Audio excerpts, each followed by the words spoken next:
Filimni Kurulus Osman sizinii torbaffaan itti fufamoo sizinii jaaffatti dhaabbata. Buuraak yookaan kan bakka Usmaan bu'ee hojjechaa jiru aktarri kun filima keessaa bahuuf deema. Sababaan waldhabdee Buuraakii fi barreessaa fi qindeessaa filima Kurulus Osman kan ta'e Mahammad Bozdaaq maal irratti wal dhaban? Filima kamtu itti fufuuf deema yoo Kurulus Osman dhaabbate orhantu itti fufa? Kabajamtootaa fi hordoftoota keenya, egaa akkuma kanaan dura beektan odeeffannoo haarawaa akkasuma xiinxaloota garaagaraa qabannee isinii dhufuudhaan kan beekamnu Oromoo Riikardii Bakee chaanaala YouTube keenyaa irratti warroonni haarawaa taatan chaanaala keenya subscribe godhachuudhaan mallattoo bilbilaa san banachuu yookaan oolii irra kaa'achuu hin dagatinaa isiniin jecha, akkasuma viidiyoo kan like share godhuu hin dagatinaadha. Guyyaa har'aa keessatti waldhabdeen Buuraakii fi akkasuma Mahammad Bozdaaq jidduutti mudatee waldhabdeelee akkamii maal irratti wal dhaban, akkasuma filimoota yookaan Kurulus Osman yoo eegalu taate namoota akkam faatu keessatti dabalama waan jedhamu isiniif kaafna waan ta'eef, kanaaf viidiyoo keenya like share godhuu hin dagatinaa isiniin jecha intiroo gabaabaa booda walitti dachaana.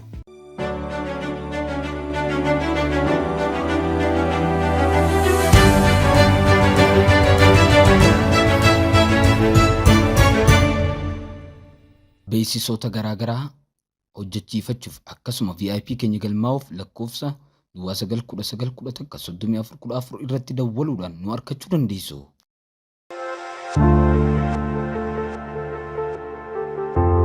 Oromoo Riikardii Bakee. Assalaamu alaikum warahmatullahi wabarakatuh. Kabajamtootaa fi daawwattoota keenya, egaa nuti kan odeeffannoo kan isiniif dhiyeessinu Oromoo Riikardii Bakeedha yookaan chaanaalli isin hordofaa jirtan Oromoo Riikardii Bakeedha. Egaa har'a guyyaa har'aa keessatti akkuma jalqaba irratti isinii kaafnee turre filimni Kurulus Osman sizinii torbaffatti ni xumuramamoo yookaan sizinii jaaffatti xumuramee sizinii torbaffaan ni eegala waan jedhamurraa isiniif kaafna. Egaa kanarratti waldhabdeen tokko dhiyeenya kana deemaa jira. Kanarratti hundaa'uudhaan nuti illee karaa TikTok keenya akkasuma pilaatfoormii keenya maraahuu Facebook peejii keenya irratti illee maxxansaa isiniif jirra. Kanaaf odeeffannoo sanii fi akkasuma namoota san addan bahanii fi akkasuma haarawaa kan garaagaraa waan jiruuf hunda isaanii har'a isiniif dhiyeessina waan ta'eef turtiin keessan haga dhuumatti nu faana haa ta'u isiniin jenna. Egaa akkuma beekamu oduu gammachiisaadhaa fi kan gaddaallee sagantaa keenya kan har'aa keessatti ni qabna isiniin jecha. Egaa oduu gammachuurraa mee isiniif haa jalqabnu yookaan odeeffannoo haarawaa biraarraa. Aktarri keenya kanii fi bakka Alaa'addiin Alii bu'ee filima keessatti hojjechaa jiru qacaramee akka jiru yookaan akka filima yoo eegalu taate sizinii torbaffaa keessatti innummaan kun yookaan kan footoo irratti gartan kun akka itti fufu mirkanaa'eera jechuudha. Sizinii itti aanu keessatti akka itti fufu mirkanaa'ee jira.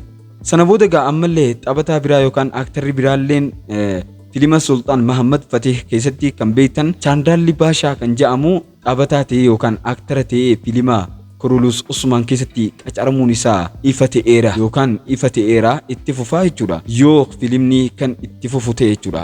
Asii gaditti isiniif himna, turtiin keessan faana ta'u. Akkasuma akkuma isiniin jennee turre Chaandaalli Baashaan kan filima Mahammad Sultaan keessatti ture qacaramee ni hojjeta jechuudha. Garuu bakka eenyu akka bu'uu fi kana wanni dubbatame hin jiru jechuudha. Odeeffannoon gahee hin jiru. Akkasuma oduu gammachiisaa tokko ni jira arkitan jee yaada. Garuu sana waliin oduu fi oduu miliqee Kurulus Osman guutumatti cufamuu akka danda'us ni qabnaa jechuudha. Yookaan filimni Kurulus Osman dhaabbachuuf ni deemamoo akkami waan jedhamullee odeeffannoon nu bira ni jira. Dhugaa dubbachuuf taanaan kanaan dura raawwatamee jira. Kanaafis sababaan ittiin filimni kun akka raawwatamu murtaa'e maali yoo kennee kayaannu taate akka odeeffannoon sooshaal miidiyaa kanarra deemaa jiranitti nuti illee isin beeksisaa turretti sababni guddaan Buuraak Osdaaf taphataa yookaan aktara bakka Usmaan Bey bu'ee hojjechaa jiru jechuudha. Egaa aktarri kun Buuraak namni hin beekne hin jiru. Buuraak dhiyeenya kanallee akka filima Turkii keessatti jechuudha. Filimni isaa sadarkaa lammaffaa yookaan Kurulus Osman keessattis aktara jabaa ta'uudhaan akkasuma Karaa Seefdaa keessattis filima inni kan jaalalaa yookaan kan jaalalaa hojjetee ture keessattis lachuutu sadarkaa tokkoffaa Kurulusii qabatee lammaffaa ammoo Karaa Seefdaa qabatee bifa saniin jechuudha. Filima keessatti nama beekamaadha. Inni filima Kurulus Osman keessatti illee sababa akka inni filimni dhaabbatu kan godhe keessaa sababa tokko kan isaa ta'e jechuudha. Sababni isaa gasiinee isiniif himna. Sababni guddaan sababa isa gidduu fi Mahammad Bozdaaq jidduutti taasifamedha. Mahammad Bozdaaq jechuun akkuma kanaan dura yeroo baay'ee isin himaa turre Mahammad Bozdaaq barreessaa fi qindeessaadha. nama akka malee jabaati. Inni Ertugrulillee isuma qindeessu ture. Akkasuma Kurulus Usmaan keessatti illee qindeessaa ta'ee itti fufee nama hundallee nama kaan bakka buusaa kaan bakka kaasaa namni jechuudha filima kana akka qindaa'u taasisee akkasuma nama barbaadillee naqee ka barbaadillee baasuu danda'u akkasuma filimni torbee dhufee akkamitti akka deemu warroota jechuudha qindeessan keessaa tokkodha. Egaa haasaa isaanii keessatti Buuraak didee qofa osoo hin taane Kurulus Usmaan illee unfollow yookaan follow irraa kaafatee jedhamaa jira.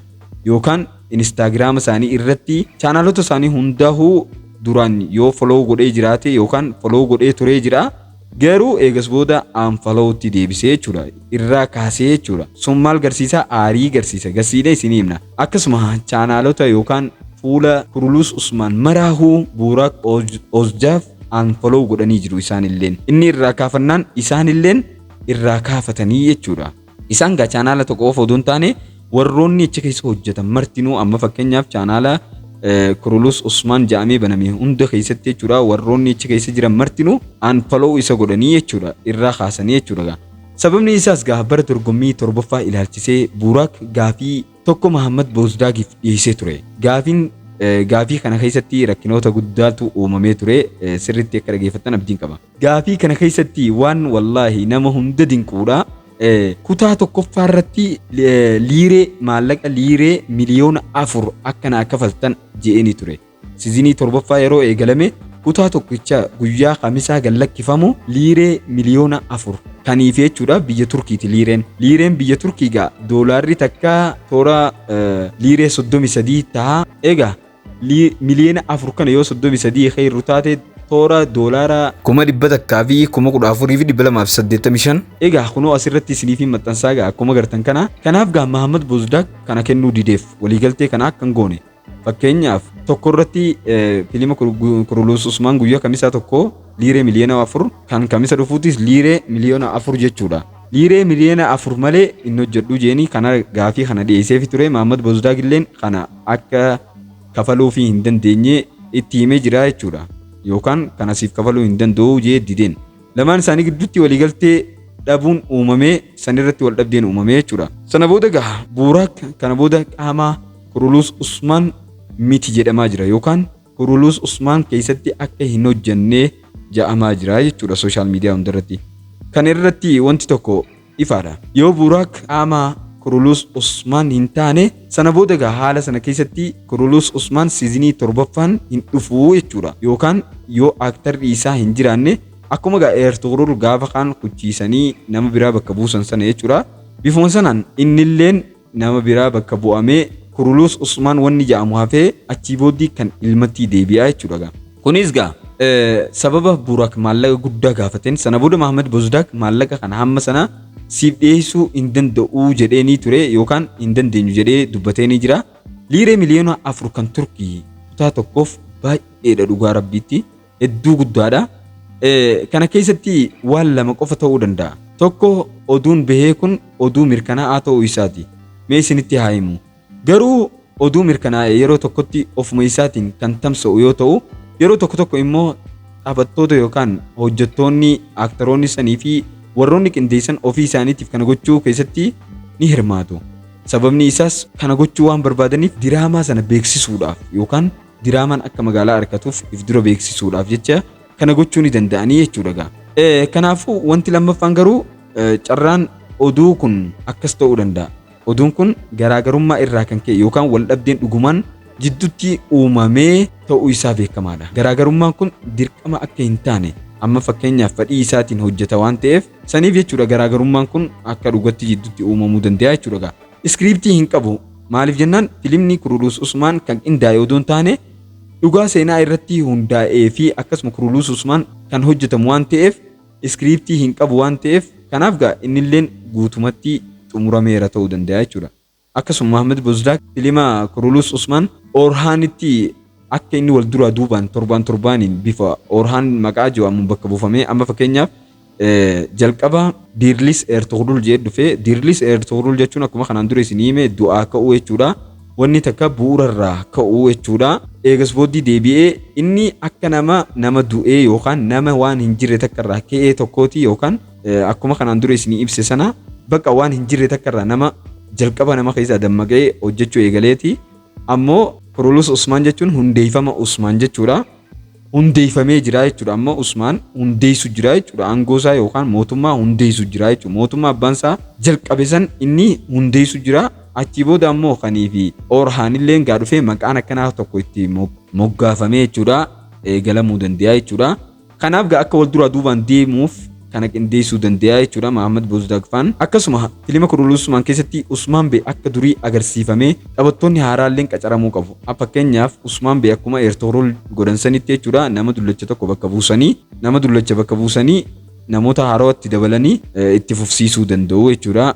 Walumaa galatti amma oduun qabatamaan nu bira jiru jechuudha. Buuraak fuula Kurulus Usmaan yookaan chaanaalota isaanii unfollow godhee waan jiruufi isaanilleen unfollow isa godhanii yookaan firraa isaanilleen follow isaanii irraa deeffatanii akkasuma gaa sababni biraa oduun jechuudha baatee jirtu Buuraak miliyoona 4 liiree Turkii gaafatee liiree miliyoona 4 gaafatee jechuun Mahammad Bozdaaq garuu gaafii isaa kana didee jira. Sana booda ammoo erga didee booda tapha wal duraa duubaa kanallee akka dhiisu Buuraak beeksisee jira jechuudha. Chaanaala isaa irratti illee akka hordoftoonni ittiin aarreef barreeffama kana maxxanseeti jira jechuudha. Maxxansee innilleen akkana sababa kanaaf jee maxxanseeti jira. Akkasuma gaa yoo nama fakkii ijoo Kurulus Usmaan keessaa yoo be'ellee yookaan aaktarrii Kurulus Usmaan tokko yoonii fi be'ee sana booda gaa haala sana keessatti Kurulus Usmaan siizinii 7ffaan hin dhufuu jechuudha. Maaliif jennaan aaktarrii nama sanii jijjiiramee waan filimni nama naawwanneef dirqama filimni san dhumee carraan jiru tokkichi filimni Orhaan dhufuu isaati jechuudha. Egaa kana Mahammad Bozdaaq irraa beeksisa booda isin waliin mari'anne yookaan waan haariyaa dhufe isin biraan geenya jechuudha. Egaa kanarratti hundaa'uudhaan namoonni tokko illee bakka Usmaan namni ni boojaanii haasoon Chaardaalli Baashaa kan ammaan tana Mahammad keessaa as dhufe jechaa jiru kana isa kana bakka buusuu danda'an jechaa jiranii. Akkasuma gaa odeeffannoon tokko illee kan biraanii jira. Fakkeenyaaf sababni itti Usmaan doolaara liiree 4,000 yookaan miliyoona 4 gaafateef sababa jechuudha. Filimni Kurulus Usmaan kun akkuma beektan seenaa irratti hundaa'eetuma keessatti waan baay'ee idaa dabalaa deemaa jiranii akka jechuudha. Filimni nama hawwatuuf sababa kanaaf jechuudha dhugarratti hin hundaa'u. Sababa kanaaf jee innilleen filima kana akka gadhiisuuf jecha siistama kana yookaan mala maallaqa kana gaafatee jaamaa jira. Dhugumatti jechuudha yoonii fi wanni kun dhugaa ka ta'u ta'e filimni dhugaadhaan seenarraa xiqqashoo akka filimatti deebi'aa jira.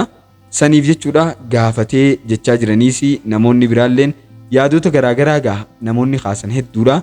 Mee isinillee yaadni keessan maal akka fakkaatu koomantii irratti nu barreessaa. Odeeffannoo haarawaa kamuu argachuudhaaf chaanaalota keenya Facebook akkasuma Instagram, TikTok chaanaalota maraahuu Oroorikar 100 jettanii search goonaan isiniif waan dhufuuf chaanaalota keenya hunda jalatti nu hordofuu ni dandeessanii odeeffannoo haarawaa garaagaraa achirratti beeksifna waan ta'eef kanaaf haga odeeffannoo haaraa biraatti walitti dachaanutti chaanaala keenya warri subscribe hin godhin akka chaanaala keenya subscribe gootan asumaan isin gaafachaa nagayaan nuuf tura.